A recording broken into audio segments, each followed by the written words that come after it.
Related है, क्योंकि आगे पीएमएस भी आ रहा है और उसके अलावा कुछ वन पेपर भी आ रहे हैं और जो स्क्रीनिंग टेस्ट आ रहा है, तो उसकी प्रिपरेशन में भी ये आपके काम आएगा। तो आपने बहुत गौर से सुनना है।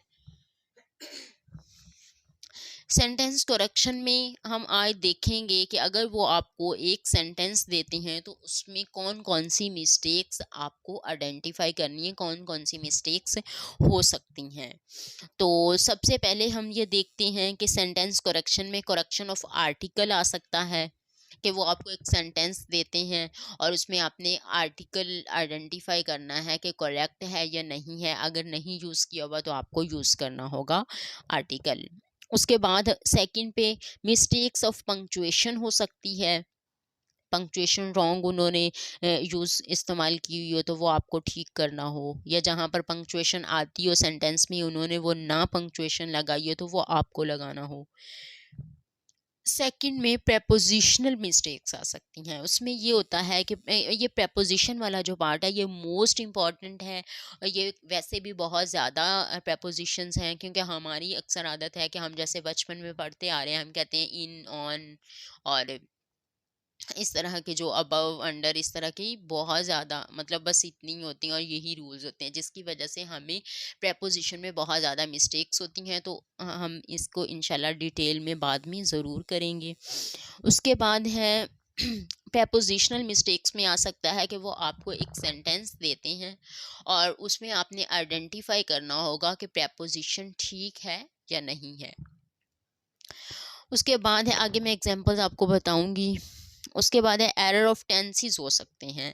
जैसे फॉर एग्जांपल वो आपको एक सेंटेंस देते हैं, उसमें आपने आइडेंटिफाई करना है अगर तो टेंस की मिस्टेक है। जैसे वो आपको एक सेंटेंस देंगे, उसमें उसका सेंटेंस का फर्स्ट पार्ट जो है वो भी फ्यूचर टेंस में होगा और जो सेकंड पार्ट है वो भी फ्यूचर टेंस में। तो कभी भी एक जुमले में दो फ्यूचर टेंसेस इस्तेमाल नहीं हो सकते, इसलिए आपने उसको करेक्ट करना है। आपने जो सेंटेंस का फर्स्ट पार्ट है उसको प्रेजेंट में कर देना है और सेकंड पार्ट जो होगा वो फ्यूचर में रहेगा।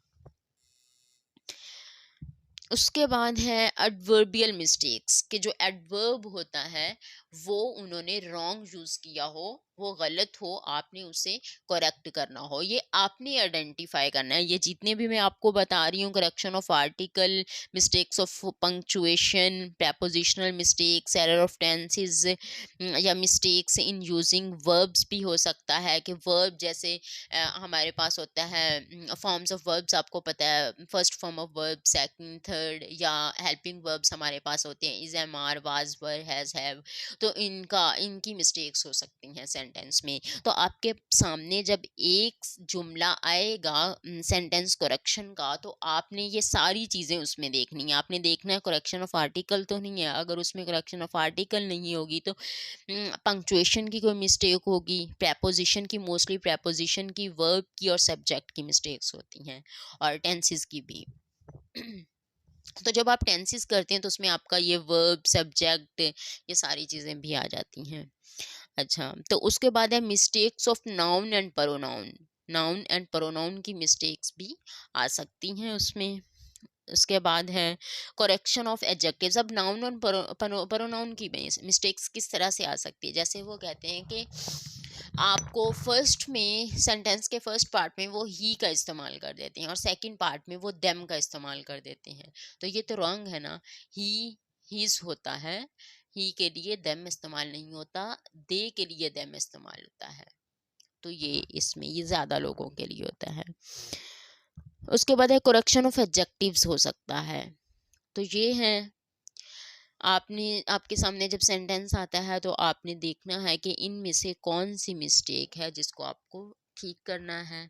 और अभी हम देखते हैं आगे कुछ एग्जांपल्स जिससे आपको ज़्यादा क्लियर हो जाएगा।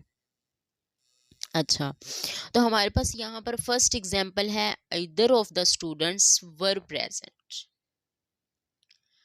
अब वो आपको इस तरह से सेंटेंस देंगे, तो आपने यहाँ पर क्या देखना है, स्टूडेंट्स हैं तो आपको यही लगेगा कि वर ही इसमें आता है, हालांकि ये रॉन्ग है। क्यों? क्योंकि इधर के साथ इधर जो है वो हमेशा सिंगुलर होता है और सिंगुलर ही वो हेल्पिंग वर्ब लेगा, क्योंकि यहाँ पर दोनों में से किसी एक की बात हो रही है। इधर इधर का सबसे पहले तो आपको पता हो, कुछ लोग इसको आइदर यूज प्रोनाउंस करते हैं और कुछ इधर। तो इधर का सबसे पहले तो ये कि इधर का मतलब होता है दोनों में से कोई एक, और ये जो वर्ड है ये हमेशा सिंगुलर होता है और हेल्पिंग वर्ब भी सिंगुलर ही लेता है। तो आपने इसके पॉइंट ऑफ व्यू से आपने अपना हेल्पिंग वर्ब यूज करना है। तो इधर of the students were present नहीं होगा, इधर of the students was present होगा, और ये अक्सर उन्होंने टेंसेस में दिया हुआ होता है। जैसे आपका अगर वन पेपर होता है तो उसमें भी अक्सर इस तरह के जो होते हैं एमसीक्यूज वगैरह उन्होंने दिए हुए होते हैं। उसके बाद he married with a rich girl. अब पहली बात, मैरिड के साथ, अब इसमें क्या आ रहा है, ऊपर तो हमारे पास हेल्पिंग वर्ब का आ रहा था ना, हेल्पिंग वर्ब की मिस्टेक थी, तो उसको हमने ठीक करना था। अब यहाँ पर हमारे पास प्रेपोजिशनल मिस्टेक है, यहाँ पर हमारे पास प्रेपोजिशन उन्होंने रॉन्ग इस्तेमाल किया। किस तरह से, he married with a rich girl, married, और ये अक्सर वो देते हैं आपको। अगर जैसे पीएमएस में या सीएसएस में भी करेक्शन, सेंटेंस करेक्शन वाला आपका एक पार्ट होता है, तो उसमें भी आपको इस तरह से सेंटेंस दे देंगे, और हमें मतलब स्टूडेंट्स को मोस्टली यही लगता है कि हाँ ये तो ठीक है, इसमें कोई मिस्टेक नहीं है। तो मैरिड के साथ आप अपने माइंड में ये बात बिठा लें, कभी भी विद इस्तेमाल नहीं होता, किसी भी सूरत में मैरिड के साथ विद इस्तेमाल नहीं होता। मैरिड के 3 रूल्स होते हैं। नंबर 1, मैरिड के साथ preposition इस्तेमाल नहीं होती उस वक्त जब ये एक्टिव टेंस में हो, एक्टिव वॉइस में हो। सेकंड, अगर आपका जुमला पैसिव वॉइस में है तो मैरिड के साथ टू लगेगा। थर्ड, अगर कोई ऐसा जुमला हो जिसमें बात की गई हो, जैसे कि एक औरत ने, मतलब एक बुढ़िया ने अपनी 2 बेटियों की शादी करके उन्हें रुखसत कर दिया, तो मैरिड के साथ ओ डबल एफ वाला ऑफ इस्तेमाल किया जाएगा, तो विद तो कभी नहीं आएगा। तो he married uh rich girl आएगा, क्योंकि ये एक्टिव वॉइस में है, तो इसलिए he married a rich girl, इसके साथ प्रेपोजिशन मैरिड के साथ नहीं यूज करेंगे। और अगर होता है he was married to a rich girl आएगा, टू हम इस्तेमाल करेंगे, विद नहीं। He was married with a rich girl नहीं आएगा, क्योंकि ये पैसिव वॉइस में जा रहा है। तो मैंने आपको बताया कि पैसिव वॉइस में हमेशा मैरिड के साथ हम टू इस्तेमाल करते हैं, विद इस्तेमाल होता ही नहीं है। अच्छा, उसके बाद है, तो यहाँ पर हमारी ऊपर हमारी हेल्पिंग वर्ब की मिस्टेक थी, इस सेंटेंस में हमारे पास प्रेपोजिशन की मिस्टेक थी। नीचे देखें, the set of books have been designed for rural students. अब यहाँ पर आइडेंटिफाई करें कि क्या मिस्टेक आ रही है। The set of books have been designed for rural students. अब बुक्स हैं तो स्टूडेंट्स क्या करते हैं कि बुक्स हैं, प्लूरल हैं, तो हैव बीन ही आएगा, ऐसा नहीं है।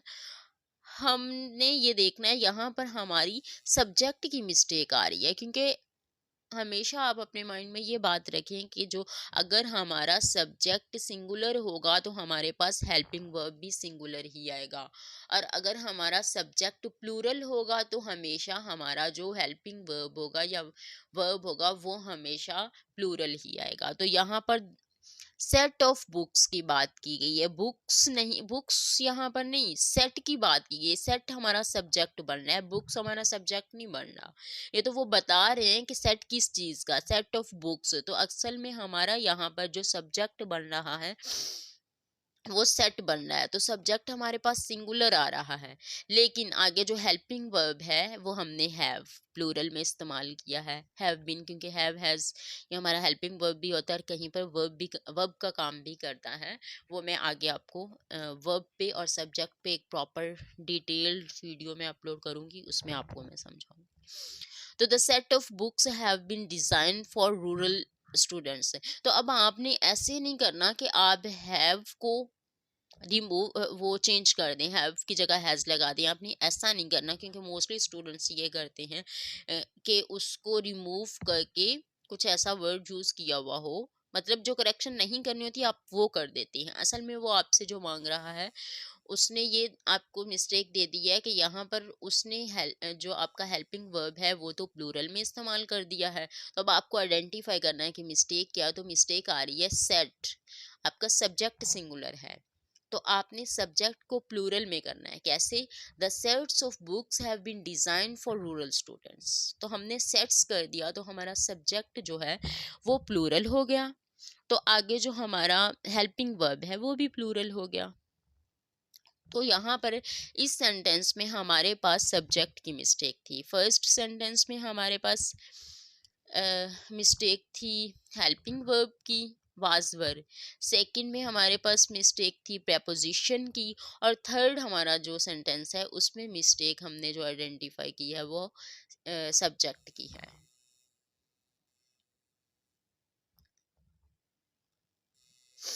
अब हम नेक्स्ट देखते हैं, he set with me. With me कभी नहीं आएगा, ही सेट बाय मी आएगा। अब रीजन क्या है कि वो उसके पहलू में बैठा है,